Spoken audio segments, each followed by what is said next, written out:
അടുക്കൻ Anil boss, നോക്കൂ, കേരളത്തിൽ നമുക്കൊരു അഭിമാനമുണ്ടല്ലോ, നമ്മൾ അന്തസ്സുള്ള മനുഷ്യരുടെ ഒരു കൂട്ടമാണ് എന്ന്, നമ്മൾ ആത്മാഭിമാനമുള്ള ഒരു മനുഷ്യരുടെ കൂട്ടമാണ് എന്ന് ഏതൊരു മനുഷ്യനും അഭിമാനമുണ്ടാകുമല്ലോ. അങ്ങനെയുള്ള മനുഷ്യന്മാരുടെ മുഖത്ത് നോക്കി തീവ്രവാദി എന്ന് വിളിക്കാൻ നാക്കുയരാൻ കഴിയുന്ന ഒരു തിണ്ണമെടുക്കുണ്ടാകുമല്ലോ. ഒരു അധികാരത്തിന്റെ അപ്രമാദിത്വത്തിന്റെയൊക്കെ ഒരു അഹങ്കാരം ഉണ്ടാകുമല്ലോ. അതെങ്ങനെയാണ് ഇത്ര പരസ്യമായി പ്രകടമാക്കാൻ കഴിയുന്നത്? അതിന് കേരളത്തിന്റെ മണ്ണിൽ ഇടമുണ്ടാകുമെന്ന് വിചാരിക്കാൻ കഴിയുന്നത് എങ്ങനെയാണ് ഇത്ര തലമുതിർന്ന ഒരു നേതാവിന്? എങ്ങനെയാണത് സാധ്യമാകുന്നത്? എങ്ങനെയാണ് ഈ സമൂഹം അതിനോട് പൊറുക്കുന്നത്? ആമുഖമായി തന്നെ ശ്രീ വെള്ളാപ്പള്ളി നടേശൻ SNDP യോഗത്തിൻ്റെ ജനറൽ സെക്രട്ടറി എന്ന് പറയുന്നത് ചെറിയൊരു പദവിയൊന്നുമല്ല. വലിയ ചരിത്ര പ്രാധാന്യമുള്ളൊരു സംഘടനയും കേരളത്തിൻ്റെ സാമൂഹിക മുന്നേറ്റത്തിന് ശക്തമായ പങ്കാളിത്തം നൽകിയൊരു സംഘടനയുമാണ്. അതിൻ്റെ ജനറൽ സെക്രട്ടറി ആയിട്ടിരിക്കുന്ന ഒരാളിൽ നിന്നും ഒരിക്കലും ഉണ്ടാകാൻ പാടില്ലാത്ത ഒരു പ്രയോഗമാണ് ഇപ്പോൾ ഉണ്ടായത് എന്ന് പറയാതെ നിവൃത്തിയില്ല. അത് പറയാതെ മുന്നോട്ട് പോകാൻ കഴിയില്ല. പ്രത്യേകിച്ച് ഇത്രയും പൊതുസമൂഹം, അത് നാനാജാതി മതസ്ഥർ അംഗീകരിക്കുന്നൊരു പദവിയിലാണ് ഇരിക്കുന്നത്. ഇരിക്കുന്ന ആളുകൾക്ക് വ്യക്തിപരമായ സവിശേഷതകളും ദോഷങ്ങളുമൊക്കെ ഉണ്ടാവാം. പക്ഷേ ഇങ്ങനൊരു പരാമർശം ഞാൻ ഒരിക്കലും പ്രതീക്ഷിച്ചിട്ടുള്ളതല്ല. ഞാനൊക്കെ തുറന്ന് ഞാൻ പറയുകയാണ്, ആർക്ക് ഇഷ്ടപ്പെട്ടാലും ഇഷ്ടപ്പെട്ടില്ലെങ്കിലും പറയുകയാണ്. അദ്ദേഹം ഈ സംഘടനാ രംഗത്ത് വരുന്നതും ജനറൽ സെക്രട്ടറി ആയിട്ടിരിക്കുന്നതും അതിൽ പ്രവർത്തിക്കുന്നതുമൊക്കെ കാണുമ്പോൾ കൊള്ളാം എന്ന് തോന്നിയിട്ടുള്ള ആളാണ്.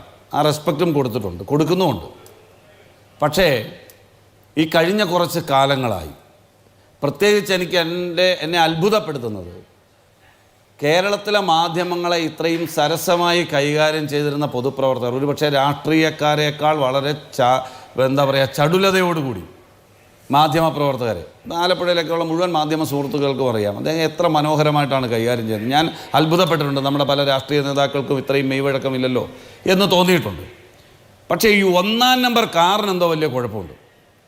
കേരളത്തിൻ്റെ മുഖ്യമന്ത്രിയുടെ കാറിൽ എന്ന് കയറിയോ അന്ന് ചാനൽ പോയോ എന്ന് എനിക്ക് സംശയമാണ്. അത് പറയേണ്ടി വരുന്നതിൽ എനിക്ക് ദുഃഖമുണ്ട്. അല്ല, ആ കാലഘട്ടത്തിലാണ് നൗഷാദിന്റെ മരണവുമായി ബന്ധപ്പെട്ട മനുഷ്യന് പറയാൻ കഴിയാത്ത രീതിയിലുള്ള ഒരു പരാമർശം ഉണ്ടാകുന്നത്. എനിക്ക് ആവർത്തിക്കാൻ ബുദ്ധിമുട്ടുണ്ട്. എന്തെങ്കിലും ആവശ്യം വരികയാണെങ്കിൽ മാത്രം ഉപയോഗിക്കാമെന്ന് വിചാരിച്ചാണ് ഇതിന്റെ അവതാരികയിൽ പോലും അത് പറയാതെ പോയത്. ആ നിലയ്ക്കൊരു പരാമർശം ഉണ്ടാകുന്നത് 1-ാം നമ്പർ കാറിൽ കയറിയതിനു ശേഷമല്ല. അല്ല മാധു, ഞാൻ പറഞ്ഞതിനെ വളച്ചൊടിക്കണ്ട. ഞാൻ അദ്ദേഹത്തെ ന്യായീകരിച്ചില്ലല്ലോ. അദ്ദേഹം ചെയ്തത് തെറ്റാണെന്നല്ലേ ഞാൻ ഈ ചർച്ചയിൽ പറഞ്ഞത്. അദ്ദേഹം അത് നിരുപാധികം പിൻവലിക്കേണ്ടതാണെന്ന് തന്നെയാണ് എൻ്റെ അഭിപ്രായം. ആ കാര്യത്തിലൊന്നും എനിക്ക് തർക്കമില്ല. ഇതിന് മുമ്പുണ്ടായ നൗഷാദ് സംഭവം ഇവിടെ ശ്രീ മാത്യു തന്നെ പ്രതിപാദിച്ചു. ആ വിഷയത്തിൽ കോൺഗ്രസ് പാർട്ടിയുടെ നേതാവല്ലേ VM സുധീരൻ, ഞങ്ങളുടെ മുന്നണി സംവിധാനവുമായി ബന്ധപ്പെട്ട് നിൽക്കുന്ന ഒരാളായിരുന്നു ശ്രീ രാജൻ ബാബു. ആ രാജൻ ബാബു അടക്കമുള്ള ആളുകളെ മാറ്റി നിർത്തിക്കൊണ്ട് കാർക്കശ്യമുള്ള നടപടി ഞങ്ങൾ സ്വീകരിച്ചു. ഞാൻ പറഞ്ഞത് എന്താണ് എന്ന് മാധു ഉൾക്കൊള്ളാതെ പോയി. ഞാൻ പറഞ്ഞത് അതിനു മുൻപും സമാനമായ ഒരുപാട് ഉദാഹരണങ്ങൾ പറയാൻ കഴിയുമെന്ന് പറഞ്ഞതാണ്. അല്ല, ഒരു സെക്കൻഡ് എൻ്റെ മാധു, ഞാൻ പറയുന്നു ഒന്ന് കേക്ക്. നിങ്ങൾ ഒന്ന് അടങ്ങ്. ഹലോ, ഞാൻ പറയുന്നത് അദ്ദേഹത്തിന്റെ വിവാദ പ്രസ്താവനകളെ കുറിച്ചോ കോലാഹലങ്ങളെ കുറിച്ചോ അല്ല ഞാൻ പറഞ്ഞത് എന്ന് പറയുന്നത് ശരിയാണ്. അങ്ങേക്കതിൽ ബുദ്ധിമുട്ടുണ്ടെങ്കിൽ ശരി, അങ്ങ് പൂർത്തീകരിക്കൂ. ഈ അടങ്ങ് അങ്ങനെയൊന്നും പറയേണ്ട കാര്യമില്ല. ആ രീതിയല്ല ചർച്ച. അങ്ങനെ ആരെങ്കിലും അടങ്ങാൻ പറയുമ്പോൾ എന്ന് പറയുന്ന രീതി ഇവിടെ ഇല്ല. അങ്ങനെ നമ്മൾ എൻ്റെ ചെലവിലല്ലോ നിങ്ങൾ ജീവിക്കുന്നത്. ഞാൻ പറയുന്നത് അതൊക്കെ പോട്ടെ. അത് ആ രീതിയിൽ എടുക്കാതെ ഞാൻ പറഞ്ഞതിനർത്ഥം ഇവിടെ വിവാദ പ്രസ്താവനകൾ ഉണ്ടായിട്ടില്ല എന്നോ അദ്ദേഹം പറഞ്ഞ ശരികേടുകൾ ഏതൊക്കെ ഉണ്ടോ അതിനെ ഒന്നും ന്യായീകരിക്കുകയല്ല ഞാൻ ചെയ്തത്. ഞാൻ പറഞ്ഞത് ഏറ്റവും കൂടുതൽ മാധ്യമപ്രവർത്തകരെ മനോഹരമായി കൈകാര്യം ചെയ്യുന്നത് അത്ഭുതത്തോടുകൂടി മറ്റു പല എൻ്റെ പാർട്ടി ഉൾപ്പെടെയുള്ള നേതാക്കളെക്കാൾ മനോഹരമായി കൈകാര്യം ചെയ്യുന്നത് എനിക്ക് നേരിട്ട് ബോധ്യമുള്ള ആളാണ്.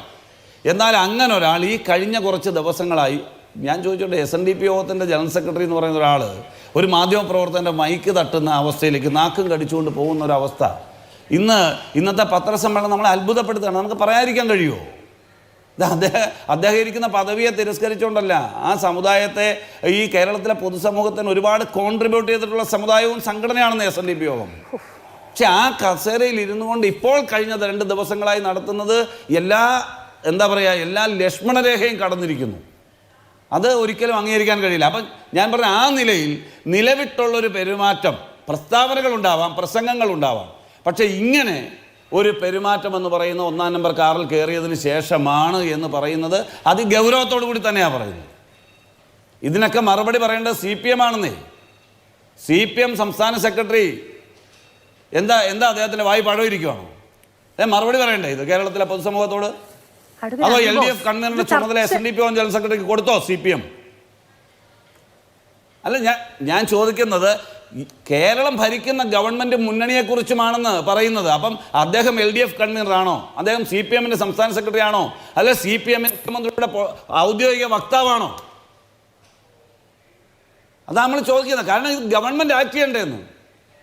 ഗവൺമെന്റ് ആക്ട് ചെയ്യേണ്ട ഇത്തരം കാര്യങ്ങളിൽ. എന്തുകൊണ്ട് ഗവൺമെന്റ് ആക്ട് ചെയ്യുന്നില്ല? എന്തുകൊണ്ട് മുഖ്യമന്ത്രി ആക്ട് ചെയ്യുന്നില്ല? മുഖ്യമന്ത്രി പറഞ്ഞു അദ്ദേഹത്തിന് സരസ്വതി കൃപയുണ്ട്. 100% ശരിയാണ്. അദ്ദേഹത്തിന് ഒരാൾ സംസാരിക്കുന്നതിലെ രാഷ്ട്രീയതയെക്കുറിച്ചാണ് ഇപ്പോൾ ചർച്ച ചെയ്യുന്നത് എന്ന് എനിക്ക് അങ്ങേ ഓർമ്മിപ്പിക്കേണ്ടി വരികയാണ്.